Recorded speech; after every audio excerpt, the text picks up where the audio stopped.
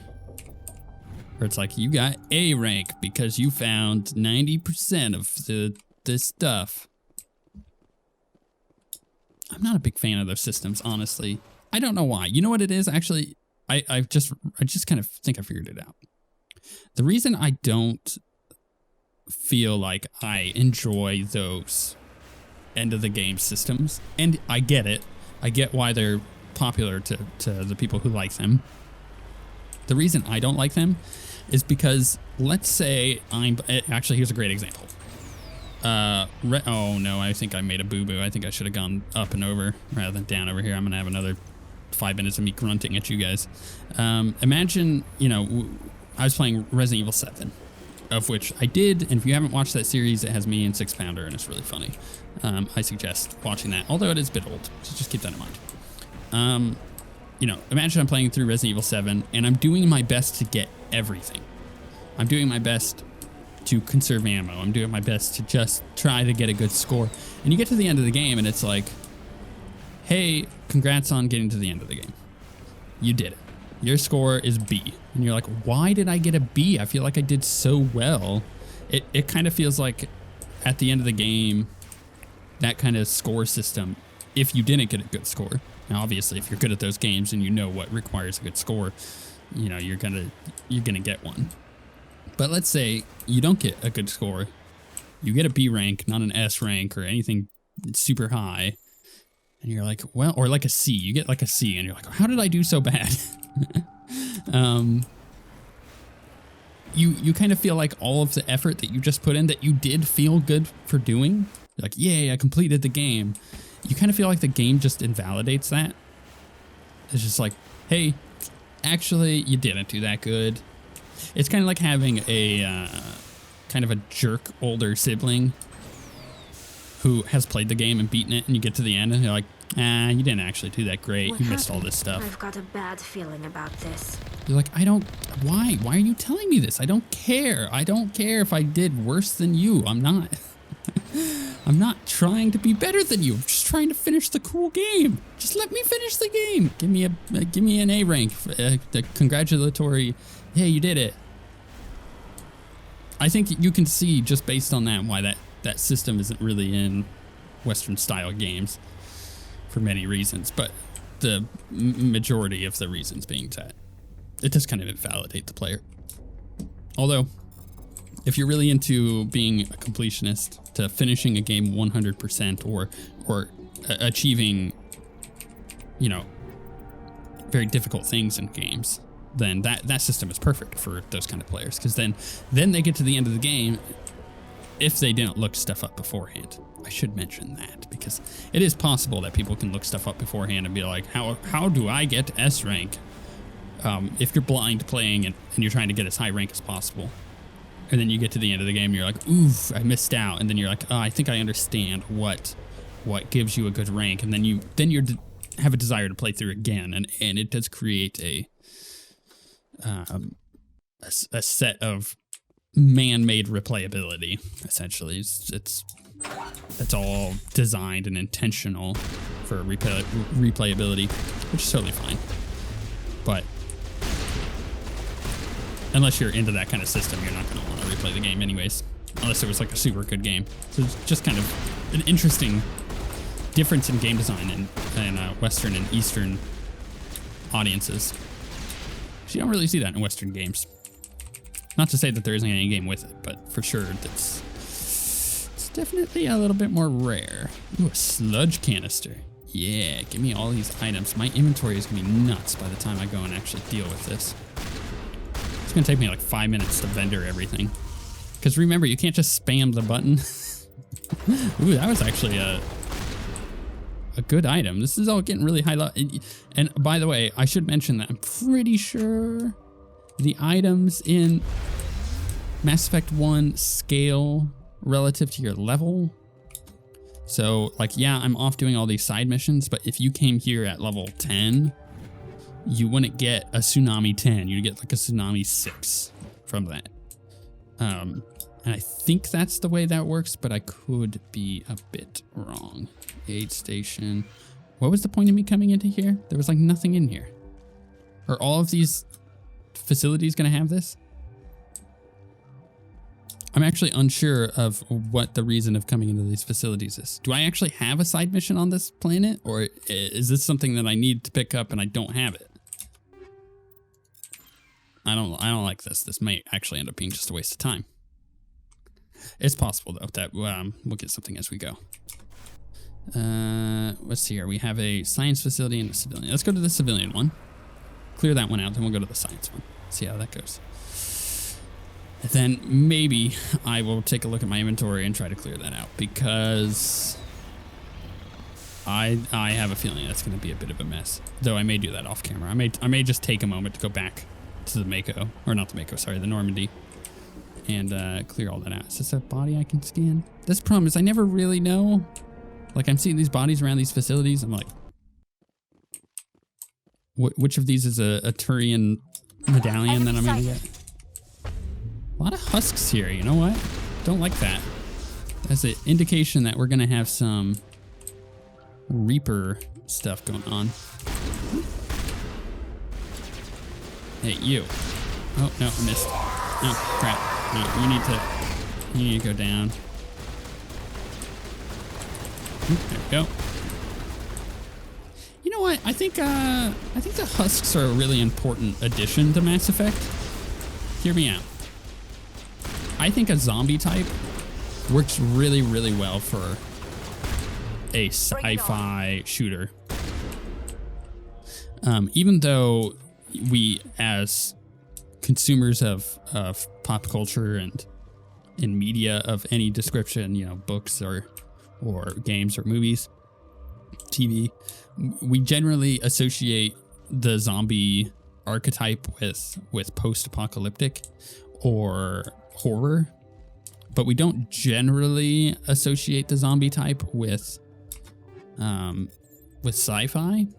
But you know what? I think it actually works really, really well. And one of the first instances that I can think of in my head where I first came across a sci-fi type zombie was System Shock, the original. It's a funny little story there. Now, System Shock is such a phenomenal game that changed everything. It was one of those pivotal games, like, you know, like EverQuest is a pivotal game. World of Warcraft is a pivotal game. Those games have changed the way that MMOs are made, whether you like it or not.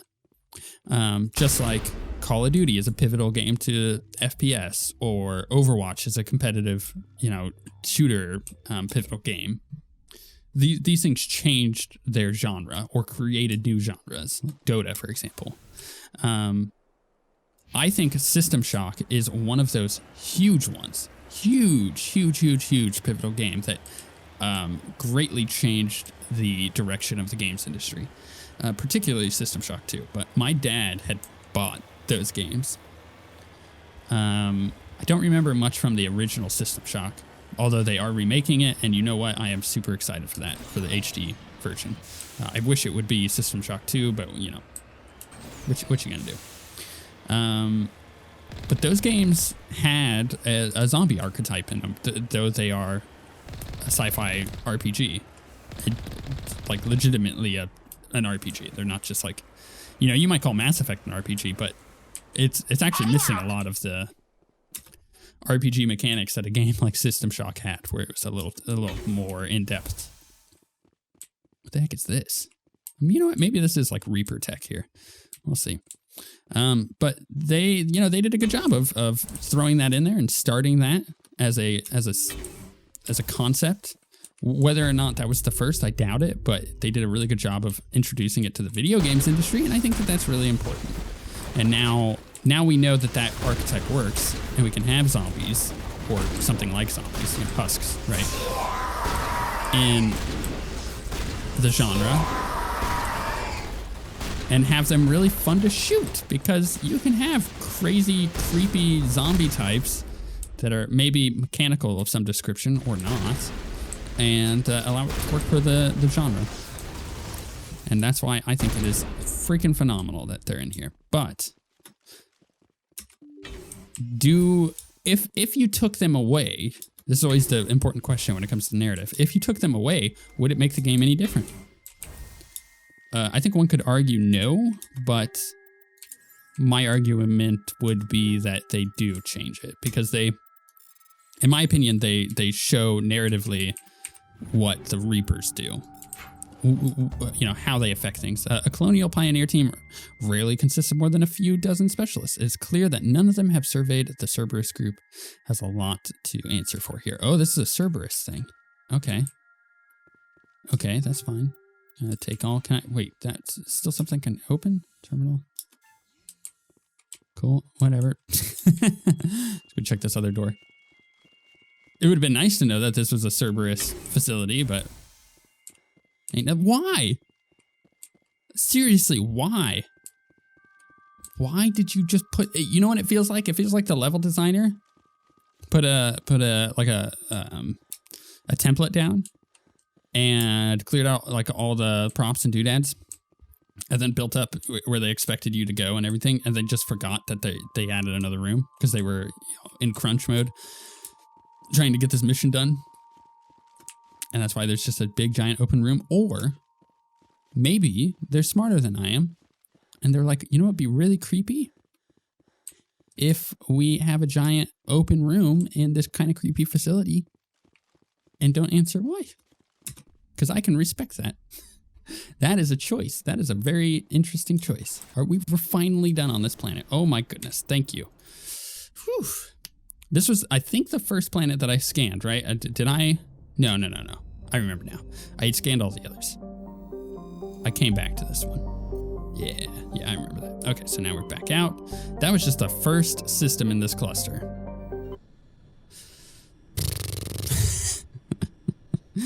Hopefully that's the only planet we have to...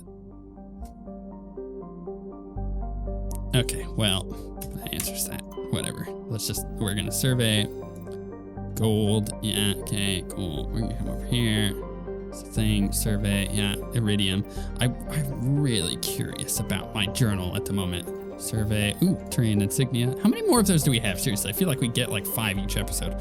No, okay, so let's look around. Nothing. Let's go back. We're gonna go back. We're gonna go back. We're gonna go to my journal. I love that this is still race against time, and I'm over here doing random side things. Okay, Hades dogs. Found the location of a major Cerberus facility. Head to Nefarian in the Columbia system of the Voyager cluster. Destroy it. Okay, so we still have that one. We have 8 out of 13 insignias. How is that possible? I feel like we find these all the time. We still have to meet Helena Blake. We still have to investigate Geth and the Armstrong Nebula. We have to investigate the facility in the Maroon cluster. We have 5 out of 7 Prothean artifacts. Actually, that's pretty good. We're getting there. We'll finish that one. I need to go to this system. I only have 5 of Asari writings. I need to inform Nasana back at the Citadel, so I have something to turn in there. For the Solarian stuff, I found 4 medallions out of 1 ID tag. That one's going to be a tough one. I don't think I'm going to finish that one. I've more than exceeded the amount of gases I need to find, but I've only found 6 metals, 7 rare earths, and 7 light metals. I don't think I'm getting that one done. And then strange transmission, find the commune, head to the Sentry system. So I still have a bunch of systems that I have to go to, but look at all this stuff that we have finished, right? That's pretty good. We have finished quite a lot. I could be proud of that.